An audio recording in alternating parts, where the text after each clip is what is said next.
আসসালামু আলাইকুম। সবাই কেমন আছেন? আশা করছি সবাই ভালো আছেন, সুস্থ আছেন। আজকে আমি আপনাদেরকে এই সুন্দর ফ্লাওয়ারটি তৈরি করে দেখাবো। তো চলুন শুরু করে দেই। তো আমি এখানে 2.5 মিলিমিটারের হুক নিয়েছি আর নিয়েছি উল সুতা। আপনারা যে কোনো সুতায় নিয়ে করতে পারবেন এটা। তো প্রথমে আমি একটা ম্যাজিক রিং তৈরি করে নিব।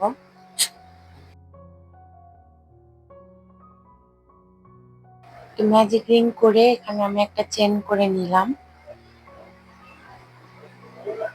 তারপরে পরপর 2টা চেন করে নিব, তাহলে 3টে চেন হইল টোটাল। এটা আমাদের প্রথম ডাবল ক্রোশে হিসাবে কাউন্ট হবে। তো এই ম্যাজিক রিং এর সার্কেলের ভিতরে আমাদেরকে টোটাল 14টি ডাবল ক্রোশে করতে হবে। তাইলে একটা চেন করেছি আর 13টি ডাবল ক্রোশে করলে আমাদের 14টি ডাবল ক্রোশে হয়ে যাবে। এই ফুলগুলো তৈরি করে আপনারা কিন্তু ওয়াল হ্যাঙ্গিং হিসাবে ব্যবহার করতে পারবেন। অনেক সুন্দর লাগবে দেখতে। আপনারা যদি চান তাহলে আমি হ্যাঙ্গিংটা তৈরি করে দেখাবো।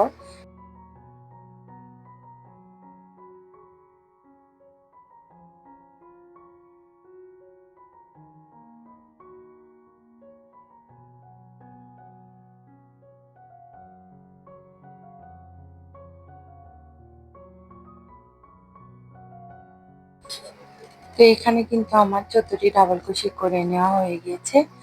এখন ওই যে প্রথম যে সার্কেলটা করেছিলাম ওইটার সুতা ধরে টান দিলেই ওইটা চেপে যাবে, সার্কেল হয়ে যাবে। হ্যাঁ, তারপরে আমি প্রথম 3টা চেন করেছি, প্রথম 3টা চেনের মাথায় জয়েন করে নিব এবং সুতাটা কেটে নিব দ্বিতীয় সুতাটা জয়েন করার জন্য। তো কাটা অংশটি আমি একটু ওই চেনের ভিতর দিয়ে ওই পাশে নিয়ে নিলাম, এতে ফিনিশিংটা ভালো আসবে। আপনারা চাইলে করতে পারেন এভাবে। এই তো একটা পয়েন্টের মতো হয়ে গেল। এখন আমাদের দ্বিতীয় সুতাটা জয়েন করে নিব। তো জয়েন করার আগে আমি একটা স্লিপ নট দিয়ে নিচ্ছি। এবার যে ডাবল কুশি করেছিলাম সেই ডাবল কুশির মাঝখানে আমাদেরকে কাঁটাটা নিতে হবে। চেনের মধ্যে না, কিন্তু মাঝখান দিয়ে নিতে হবে। দুই পাশে যে গ্যাপ তৈরি হয়েছে ওই গ্যাপের মাঝখানে আমাদেরকে কাঁটাটা নিতে হবে এবং সুতা জয়েন করে 3টা চেন করতে হবে। তারপরে আরেকটা ডাবল কুশি করলাম, পরের ঘরে আরেকটা ডাবল কুশি করলাম, তারপরের ঘরে আবার ডাবল কুশি করলাম। এভাবে করে আমাদেরকে টোটাল আবারও 14টি ডাবল কুশি করতে হবে। এই 14টার ভিতরে 14টা করতে হবে, কিন্তু ডাবল কুশির মাথায় করা যাবে না, এটা ডাবল কুশির মাঝখান দিকে করতে হবে। এই যে আমি সবগুলো ডাবল কুশি করে এখন জয়েন করে নিব।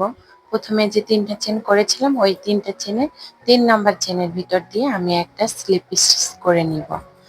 তারপরে আবার 3টা চেন করতে হবে থার্ড রোর জন্য। তারপরে আবার পরের যে গ্যাপ হয়েছে ওই গ্যাপের মধ্যে একটা ডাবল কুশি। এভাবে প্রত্যেক গ্যাপের ভিতরে একটা করে ডাবল কুশি করতে হবে। আপনারা কাজটি একটু ভালো করে লক্ষ্য করে দেখলেই বুঝতে পারবেন যে আমি কিভাবে কাজটা করেছি। আসলে এই হাতের কাজগুলো মুখে বলার থেকে চোখে দেখে করাটা আপনাদের জন্য সহজ হবে।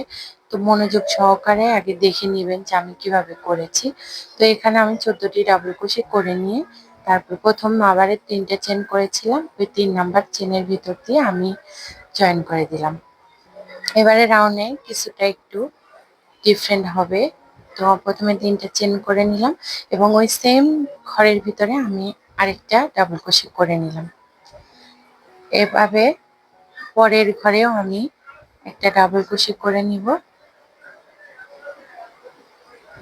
তারপরে ওই ঘরে আবার আরেকটা ডাবল ক্রোশেট করে নিব। এভাবে পরপর সবগুলো ঘরেতেই আমি সেম ঘরে 2টা করে ডাবল ক্রোশেট হবে।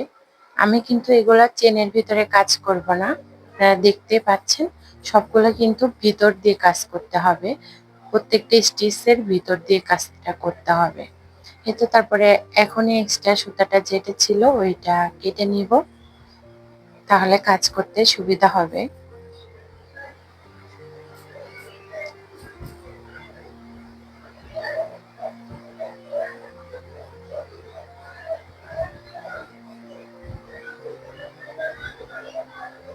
তো আমি আবারও ওইভাবে কাজটি করে নিব পুরো রাউন্ডটা।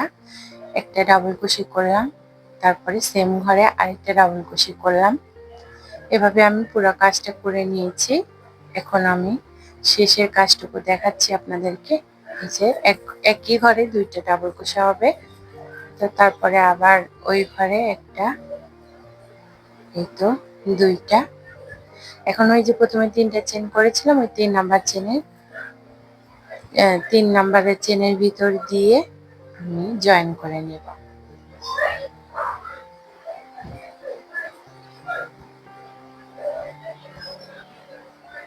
এখন আমরা 5 নাম্বার রাউন্ডের কাজটা শুরু করে দিব, আর এটাই শেষ রাউন্ড। তো এখানে আমাদের প্রথমে যে দুইটা আমি ডাবল ক্রোশে করেছিলাম ওইটা স্কিপ করে আমাদেরকে পরের ঘরে 5টা ডাবল ক্রোশে করতে হবে।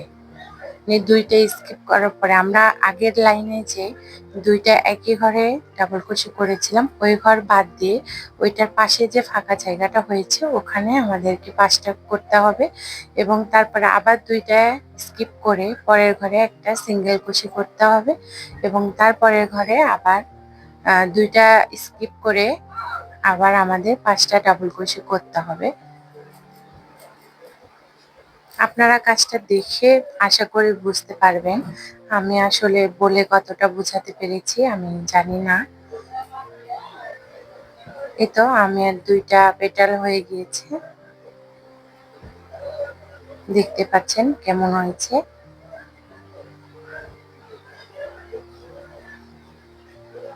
তো এটা পুরো রাউন্ডটা এরকমই হবে।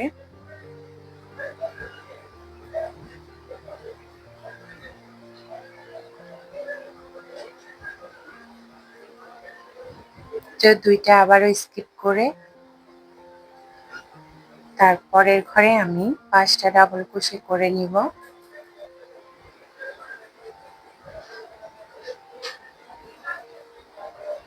তারপরে দুইটা স্কিপ করে তার পাশের ঘরে আমাদের সিঙ্গেল ক্রোশে করতে হবে।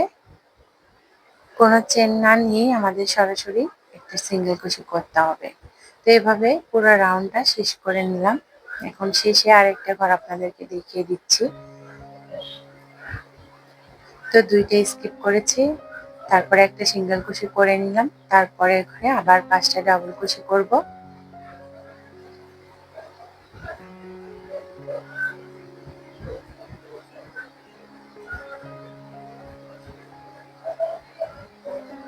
তো একটা, দুটা, তিনটা,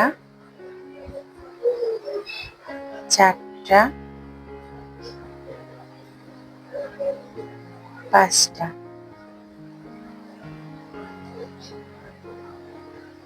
তো আমার এখানে একটু সুতা লুজ হয়ে গিয়েছিল, তো আমি আবার খুলে আবার নতুন করে করে নিচ্ছি। তো আপনাদেরও যদি এরকম হয় যে ফিনিশিং ভালো আসছে না, খুলে আবার করবেন, কারণ এগুলা নিখুঁত হলে বেশি সুন্দর লাগে দেখতে। তারপর ওই তো প্রথম যে ডাবল ক্রোশে করেছিলাম ওইটার মাথায় জয়েন দিয়ে দিলাম, আর একটা চেন নিয়ে সুতাটা কেটে নিলাম। এখন সুতাটা হাইড করে নিব। এর মাঝেই ফুলটা হয়ে গেল। দেখতে পেলেন যে কত তাড়াতাড়ি কত সহজেই একটা ফ্লাওয়ার হয়ে গেল। আপনারা চাইলে যে কোনো কিছুতে এরকম ফ্লাওয়ার দিতে পারবেন। তো আশা করছি আমার ভিডিওটি আপনাদের কাছে ভালো লেগেছে। কোথাও যদি কোনো সমস্যা হয়ে থাকে প্লিজ আমাকে কমেন্ট করে জানাবেন, নেক্সট টাইম ওইটা সংশোধন করার চেষ্টা করব। আর আপনারা কি ভিডিও দেখতে চান সেটাও আমাকে জানাবেন। আশা করছি আমি আপনাদের সাধ্য অনুযায়ী ভিডিও করার চেষ্টা করব। তো সবাই যারা আমার চ্যানেলে যুক্ত হয়েছেন তাদেরকে অসংখ্য ধন্যবাদ। আর যারা এখন আমার চ্যানেলটি সাবস্ক্রাইব করেননি প্লিজ সাবস্ক্রাইব করে পাশের বেল বাটনটি প্রেস করে দেবেন। আসসালামু আলাইকুম।